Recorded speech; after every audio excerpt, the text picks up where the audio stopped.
ശ്രീകുമാർ, ഇവിടെ ഇന്ന് സതീശൻ ഉന്നയിച്ചത് ഗുരുതരമായ ആരോപണമാണ്. RSS ദേശീയ സെക്രട്ടറിയുമായിട്ടുള്ള ചർച്ച MR അജിത് കുമാർ നടത്തി. അത് മുഖ്യമന്ത്രിയുടെ അനുവാദത്തോടു കൂടിയാണ്, ഒരു ഇടനിലക്കാരനാണ് പോയതെന്നുമൊക്കെ. അതിന്റെ കൂടുതൽ തെളിവുകൾ വേണമെങ്കിൽ പുറത്തുവിടാമെന്നും അദ്ദേഹം പറയുകയാണ്. അപ്പോൾ ഏതെല്ലാം കാര്യങ്ങൾക്കാണോ MR അജിത് കുമാറിനെ നിയോഗിച്ചത് എന്നുള്ള കാര്യം പ്രതിപക്ഷം പറയുന്നത് അത് കൂടുതൽ മുഖവിലേക്ക് എടുക്കേണ്ട, കാരണം എന്ന് പറയുന്നത് അതൊരു പ്രതിപക്ഷ ആരോപണമാണ്. പക്ഷെ അൻവർ അതിനേക്കാൾ വലിയ ആരോപണങ്ങൾ ഉന്നയിച്ചു കഴിഞ്ഞു. സ്വർണ്ണക്കടത്തും സ്വർണം പൊട്ടിക്കലും കൊലപാതകവും വരെ ഉന്നയിച്ചു കഴിഞ്ഞതാണ്. നോക്കൂ മഞ്ജുഷേ, നമ്മൾ ഈ സംസ്ഥാനത്ത് ഇപ്പോഴത്തെ രാഷ്ട്രീയ കാലാവസ്ഥയെ കുറിച്ച് നമുക്ക് ആർക്കും വ്യക്തമായ ഒരു ധാരണ കിട്ടുന്നില്ല. ഇപ്പൊ ഇവിടെ ഇരിക്കുന്ന ശ്രീ ജയരാജ് അടക്കം പറയുന്നത് അൻവർ ഉന്നയിച്ച ആരോപണങ്ങൾ ഗൗരവതരമുള്ളതാണ്. അപ്പൊ എല്ലാവരും പറയും, മുഖ്യമന്ത്രിയും പറയുന്നു, LDF കൺവീനറും പറയുന്നു, പാർട്ടി സെക്രട്ടറിയും പറയുന്നു ഗൗരവമുണ്ടെന്ന്. അപ്പൊ അതിന്റെ അർത്ഥം ഈ ഗൗരവം ഉണ്ട് എന്ന് വെച്ചാൽ അതിന്റെ അർത്ഥം എന്താ? എന്തോ പ്രശ്നമുണ്ടെന്ന് തന്നെയല്ലേ? അങ്ങനെയാണെങ്കിൽ അത് വ്യക്തമായ ഒരു അന്വേഷണം നടത്താനാണ് മുഖ്യമന്ത്രി തയ്യാറാവേണ്ടത്. അപ്പൊ അതിന് അദ്ദേഹം എന്താ പറഞ്ഞത്? ഒരു കാര്യം ഞാൻ ആദ്യമേ തന്നെ പറയും, ഈ മുഖ്യമന്ത്രി അന്വേഷണം നടത്തിയെന്ന് നമ്മൾ എന്തടിസ്ഥാനത്തിലാ മഞ്ജുഷ പറയുന്നത്? പോലീസ് അസോസിയേഷൻ സമ്മേളനത്തിൽ മുഖ്യമന്ത്രി ADGPക്കെതിരെ അന്വേഷണം പ്രഖ്യാപിച്ചോ? ഞാൻ കേട്ടില്ല കേട്ടോ.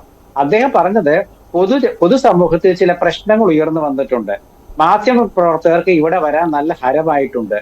അപ്പൊ ആ ഉന്നയിക്കപ്പെട്ട എല്ലാം ഗവൺമെന്റ് അന്വേഷിക്കും, ഉന്നതനായ പോലീസ് ഉദ്യോഗസ്ഥർ അന്വേഷിക്കും. ഈ സമൂഹത്തിൽ ഉയർന്നു വന്ന പ്രശ്നങ്ങളിൽ ഹേമ കമ്മീഷൻ റിപ്പോർട്ടുണ്ട്, അതും അന്വേഷിക്കുന്ന ഉയർന്ന പോലീസ് ഉദ്യോഗസ്ഥരാണ്. അപ്പൊ നമ്മൾ എന്തടിസ്ഥാനത്തിലാണ് MR അജിത് കുമാറിനെതിരെ മുഖ്യമന്ത്രി അന്വേഷണം പ്രഖ്യാപിച്ചു എന്ന് പറയുന്നത്? അദ്ദേഹം കൃത്യമായിട്ട് ഉത്തരം പറഞ്ഞിട്ട് ഒരു അന്വേഷണം പ്രഖ്യാപിച്ചിട്ടില്ല. PV അൻവർ ഉന്നയിച്ച ആരോപണ വിധേയനായ ADGPക്കെതിരെ ഞാൻ അന്വേഷണം പ്രഖ്യാപിക്കുന്നെന്ന് മുഖ്യമന്ത്രി ഇന്നേ വരെ പ്രഖ്യാപിച്ചിട്ടില്ല. പിന്നെ എവിടെ ഞാൻ കണ്ടിട്ടില്ല, പ്രസംഗിച്ചിട്ടുമില്ല, പത്രക്കുറിപ്പായിട്ട് പുറത്തു വന്നിട്ടുമില്ല. അപ്പൊ അതിന്റെ അർത്ഥം എന്താണ്? പിന്നെ രണ്ടാമത്തെ കാര്യം, പ്രതിപക്ഷ നേതാവ് ഒരു ആക്ഷേപം ഉന്നയിച്ചതുള്ള ശരിയാണ്. അത് RSSുമായി ബന്ധപ്പെട്ട് CPM ചർച്ച നടത്തി എന്നുള്ളതിന്റെ തെളിവ് മിനിങ്ങാന്ന് LDF കൺവീനറെ സ്ഥാനത്ത് നിന്ന് മാറ്റിക്കൊണ്ട് MP ഗോവിന്ദൻ മാഷ് നടത്തിയ പത്രസമ്മേളനമല്ലേ? മാഷ് എന്താ പറഞ്ഞത്? പ്രകാശ് ജാവദേക്കർ എന്ന RSS BJP നേതാവുമായി EP ജയരാജൻ ചർച്ച നടത്തിയതും ഇതുമായി ബന്ധപ്പെട്ട് കിടക്കുന്നു, ഈ മാറ്റിയതുമായി ബന്ധപ്പെട്ട് കിടക്കുന്നു.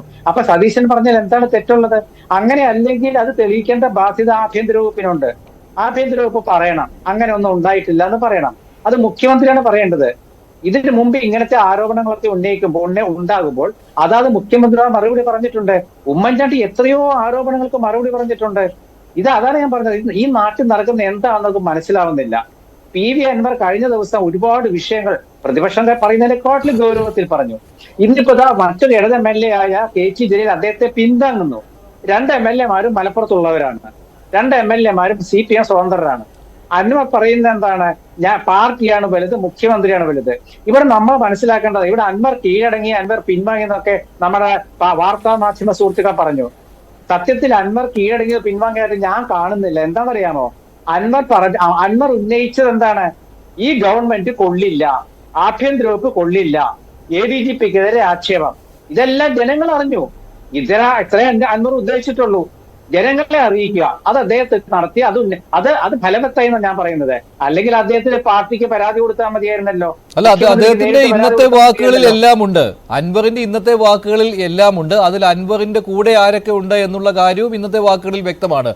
അൻവർ ഉന്നയിച്ച ആരോപണങ്ങൾ മുഖ്യമന്ത്രി ഗൗരവത്തിലുള്ളതാണ് എന്ന് പറയുന്നുണ്ടെങ്കിലും അതിന്റെ അന്വേഷണ രീതി പോരെന്ന കാര്യത്തിൽ അൻവറിന് സംശയമില്ല. അതുകൊണ്ടാണല്ലോ ഹെഡ് മാസ്റ്റർ, സഹ അധ്യാപകർ, പ്യൂൺ ഉപമ അദ്ദേഹം പ്രയോഗിച്ചത്.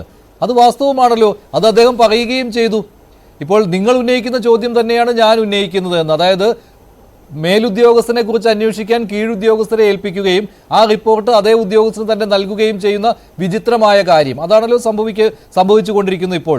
അത് അൻവറിനും ബോധ്യമുണ്ട്, അതാണ് അദ്ദേഹം പറയുന്നത്. പക്ഷേ പാർട്ടി എന്ന് അദ്ദേഹം എപ്പോഴും എടുത്തു പറയുന്നുണ്ട്. അപ്പോൾ പാർട്ടി സെക്രട്ടറിക്ക് നൽകിയ പരാതിയിൽ നടപടി ഉണ്ടാകുമെന്നാണ് അൻവർ കൂടുതലായും വിശ്വസിക്കുന്നത്. പക്ഷേ ആ അൻവറിന്റെ ആ വിശ്വാസം അദ്ദേഹത്തെ സഹായിക്കുമോ? P ശശിക്കെതിരെ നടപടിയെടുക്കുന്നത് കയ്യും കെട്ടി നോക്കി നിൽക്കുമോ പിണറായി വിജയൻ? ശ്രീ N ശ്രീകുമാർ, അല്ല, ഇവിടെ P ശശിക്കെതിരെ എന്ത് നടപടി വരുന്നാ പറയുന്നത്? ഇവിടെ P ശശിയല്ലേ ഇപ്പോഴും ജയിച്ചു നിൽക്കുന്നത്. P ശശിയെ മാറ്റിയോ മുഖ്യമന്ത്രി? പൊളിറ്റിക്കൽ സെക്രട്ടറിക്കെതിരെ LDF കൺവീനറോ അല്ലെങ്കിൽ പാർട്ടി സെക്രട്ടറി എന്തെങ്കിലും പറഞ്ഞോ? മുഖ്യമന്ത്രി എന്തെങ്കിലും പറഞ്ഞോ? ഞാൻ ചോദിക്കുന്നത്, ഞാൻ മറ്റേ ഈ ചർച്ചയിൽ തന്നെ ഞാൻ ചോദിക്കുന്നത് അറിയാമല്ലോ, അതായത് എന്തുകൊണ്ടാണ് മുഖ്യമന്ത്രി ADGPക്കെതിരെ അന്വേഷണം പ്രഖ്യാപിച്ചത് എവിടെയെങ്കിലും പറഞ്ഞോ? അത് പറയൂ.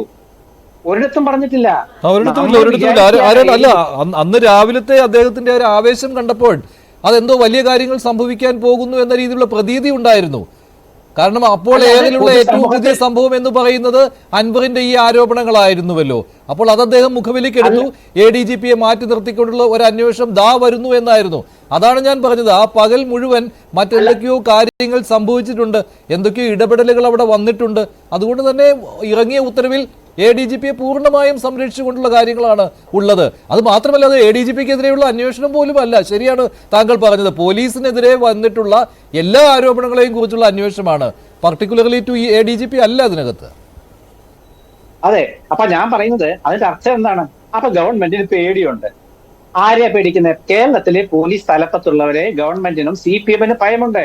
ഇവിടെ നോക്കൂ, ഒരു പാർട്ടി MLA അല്ല ശ്രീ അൻവർ. അദ്ദേഹം പാർട്ടി പിന്തുണയോടെ ജയിച്ച MLA ആണ്. പക്ഷെ പാർട്ടി പ്രവർത്തകരാണ് അദ്ദേഹത്തെ ജയിപ്പിച്ചത്. ആ പാർട്ടി പ്രവർത്തകർ ജയിപ്പിച്ച ഒരു MLA ഗവൺമെന്റിനെതിരെ ഉന്നയിക്കുന്ന ആരോപണം ഗൗരവമുള്ളതാണെന്ന് പറയേണ്ട ഒരു ഗതികേടാണ് ഈ പാർട്ടിക്ക് സംഭവിച്ചത്. പഴയ കാലത്ത് ഇപ്പൊ നോക്കൂ, CKP പത്മനാഭൻ എന്ന CPM-ന്റെ കണ്ണൂരിലത്തെ നേതാവ്, അദ്ദേഹം പൊളിറ്റിക്കൽ സെക്രട്ടറിക്കെതിരെ ചില ആക്ഷേപം ഉന്നയിച്ചതിന്റെ പേരിൽ അദ്ദേഹത്തെ ഇപ്പൊ പുറത്താകാൻ പോവുകയാണ്. പാർട്ടി നേതാവ്. നേരെ മറിച്ച് പാർട്ടിക്ക് പുറത്തുള്ള, പാർട്ടി മെമ്പർ അല്ല എന്ന് ഞാൻ കരുതുന്നു, പാർട്ടി മെമ്പർ അല്ലാത്ത ഒരു MLA, ഇടത് സ്വന്തം MLA പറയുകയാണ്, ഗവൺമെന്റിനെതിരെ ആരോപണം ഉന്നയിക്കുകയാണ്. ആ ആരോപണം ഗൗരവമുള്ളതാണ് എന്ന് പറഞ്ഞാൽ അത് ശരിയാണെന്നാണ്. അല്ലെങ്കിൽ ഗൗരവമില്ലാത്ത VD സതീശൻ പറഞ്ഞ തള്ളിക്കളഞ്ഞിരിക്കുകയാണ് LDF കൺവീനർ നമ്മുടെ TP രാമകൃഷ്ണൻ എന്ന്. പക്ഷെ അദ്ദേഹം പറയുന്നു അൻവറിന്റെ ആരോപണം ഗൗരവമുള്ളതാണ്. എന്താ അങ്ങനെ പറയാൻ കാരണം? അപ്പൊ അൻവറിന്റെ ഭയമാണോ CPM-ന്? അൻവറിന്റെ ഭയമാണ് CPM-ന് എന്ന് തോന്നിയത് കൊണ്ടാണോ മറ്റൊരു MLA ആയ KT ജയിലിൽ അൻവറിനെ പിന്തുണച്ചുകൊണ്ട് വന്നത്?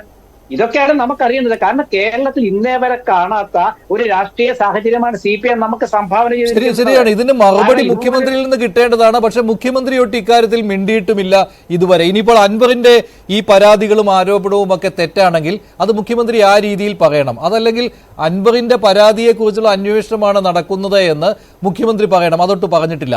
P ശശിക്കെതിരെ ഉയർന്നു വന്നിട്ടുള്ള പരാതികൾ പറയണം. ശ്രീജിത്ത്